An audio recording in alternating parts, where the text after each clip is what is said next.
ಕೃಷಿ ವಿಕಾಸ್ ಯೋಜನೆಯಡಿ ರೈತರಿಗೆ ಟ್ರ್ಯಾಕ್ಟರ್ಗಳನ್ನು ವಿತರಿಸಿದ ಸಿಆರ್ಒ ಡಾಕ್ಟರ್ ರಾಜು ಗಸ್ತಿ ಬಾಗಲಕೋಟೆ ಜಿಲ್ಲೆಯ ಜಮಖಂಡಿ ನಗರದ ತಮ್ಮ ಕಚೇರಿಯ ಮುಂಭಾಗದಲ್ಲಿ ಗವರ್ನಮೆಂಟ್ ಆಫ್ ಇಂಡಿಯಾದ ಕನ್ಸ್ಯೂಮರ್ ರೈಟ್ಸ್ನ ರಾಜ್ಯಾಧ್ಯಕ್ಷ ಡಾಕ್ಟರ್ ರಾಜು ಗಸ್ತಿ ಅವರು ಕೃಷಿ ವಿಕಾಸ್ ಯೋಜನೆಯಡಿಯಲ್ಲಿ ಜಮಖಂಡಿ ಹಾಗೂ ರಾಮತೀರ್ಥ ಗ್ರಾಮದ ರೈತ ಫಲಾನುಭವಿಗಳಾದ ಸೂಫಿಯಾನಾ ಶೇಖ್ ಹಾಗೂ ಸಾಜಿದ್ ಮುಲ್ಲಾ ಅವರಿಗೆ ತಲಾ ಒಂದೊಂದು ಟ್ರ್ಯಾಕ್ಟರ್ಗಳನ್ನು ವಿತರಿಸಿದರು. ಇನ್ನು ಇದೇ ಸಂದರ್ಭದಲ್ಲಿ ಫಲಾನುಭವಿ ರೈತರು ಮಾತನಾಡಿ ಡಾಕ್ಟರ್ ರಾಜು ಗಸ್ತಿ ಅವರಿಗೆ ಅಭಿನಂದನೆಗಳನ್ನು ಸಲ್ಲಿಸಿದರು. ಈ ಸಂದರ್ಭದಲ್ಲಿ ಹ್ಯಾರಿಸ್ ಶೇಖ್, ಆಸಿಫ್ ಚಂಡೆ, ಮೀರಾ ವಂಟಮೂರಿ, ಅಕ್ಬರ್ ಜಮಾದಾರ್, ಮುಜ್ಜು ಪಟೇಲ್, ಸಾಕ್ಲೇನ್ ಮುಸ್ತಾಕ್, ನಿಯಾಜ್ ಕಾಸರ್, ಒಬ್ಲು ಝಂಡೆ, ಸಲೀಂ ಶೇಖ್, ಇಸಾಲಿ ಸಂಗತ್ರಾ ಸೇರಿದಂತೆ ಅನೇಕರು ಉಪಸ್ಥಿತರಿದ್ದರು.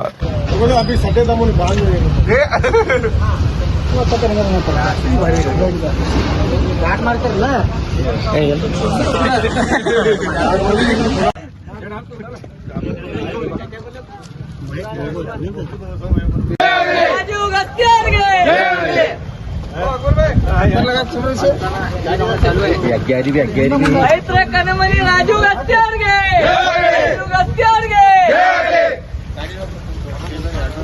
ಶಾದಿನಿಗಿರಿತೀರಿ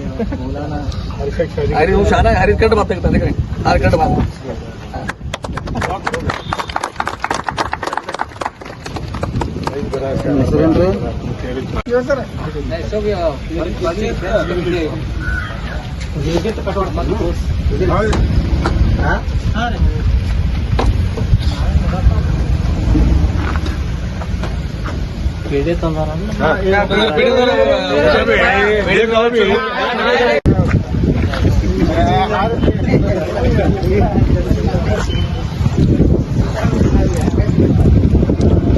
पुजारी को 500 रुपये दे दो. बोलना देना जो तो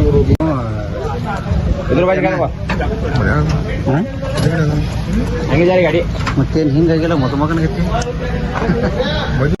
ಹಾರ್ಲಿ ಬಸರ್ಗೆ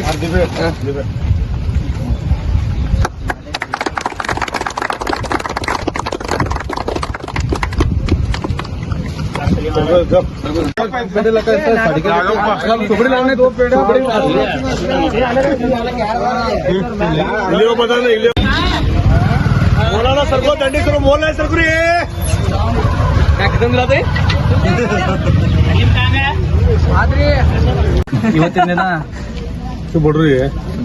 ಇವತ್ತಿನ ದಿನ ಕೃಷಿ ವಿಕಾಸ್ ಯೋಜನೆಯಲ್ಲಿ ಸುಫಿಯಾನ್ ಶೇಖ್ ಹಾಗೂ ಸಾಜಿದ್ ಮುಲ್ಲಾ ಇವರಿಗೆ ಕೃಷಿ ವಿಕಾಸ್ ಯೋಜನೆ ಅಡಿಯಲ್ಲಿ ಒಂದು 2 ಟ್ರ್ಯಾಕ್ಟರ್ ಅನ್ನು ವಿತರಿಸಲಾಗಿದೆ. ಈ ಫಲಾನುಭವಿಗಳಿಗೆ ಶುಭವಾಗಲೆಂದು ಸಿಆರ್ಒ ವತಿಯಿಂದ ನಾನು ಹಾರೈಸ್ತೇನೆ. ಅಡಿಯಲ್ಲಿ ರಾಜು ಬಡ ರೈತರಿಗೆ ಟ್ರ್ಯಾಕ್ಟರ್ ವಿತರಣೆ ಮಾಡಿದ್ದಾರೆ. ಇವರಿಂದ ರೈತರಿಗೆ ತುಂಬಾ ಅನುಕೂಲ ಆಗ್ತಾ ಇದೆ. ರೈತರ ಕನಸು ಇಂಥ ಬಡವರಿಗೆ ಟ್ರ್ಯಾಕ್ಟರ್ ತಗೊಳಕ್ ಆಗಲ್ಲ ಅಂತ ಅವ್ರ ಕನಸಿತ್ತು. ಆದ್ರೆ ರಾಜು ಅವ್ರಿಗೆ ಬಂದು ಭೇಟಿ ಆದಾಗ ಅವ್ರ ಕನಸು ಇವತ್ತು ನನಸಾಗಿದೆ. ಅವ್ರಿಗೆ ತುಂಬಾ ಧನ್ಯವಾದ. ಕೃಷಿ ವಿಕಾಸ್ ಯೋಜನೆಯಲ್ಲಿ 2 ಟ್ರ್ಯಾಕ್ಟರ್ ವಿತರಣೆ ಮಾಡಿದ್ದಾರೆ. ದೇಶಕ್ಕೆ ಅನ್ನ ನೀಡುವ ರೈತರಿಗೆ ಟ್ರ್ಯಾಕ್ಟರ್ ವಿತರಣೆ ಮಾಡಿದ್ದಾರೆ. ಚಿಕ್ಕ ವಯಸ್ಸಿನಲ್ಲಿ ದೊಡ್ಡ ಸಾಧನೆ ಮಾಡಿದ್ದಾರೆ. ರಾಜು ಗಸ್ತಿ ಅವರಿಗೆ ನನ್ನ ಅಭಿನಂದನೆ.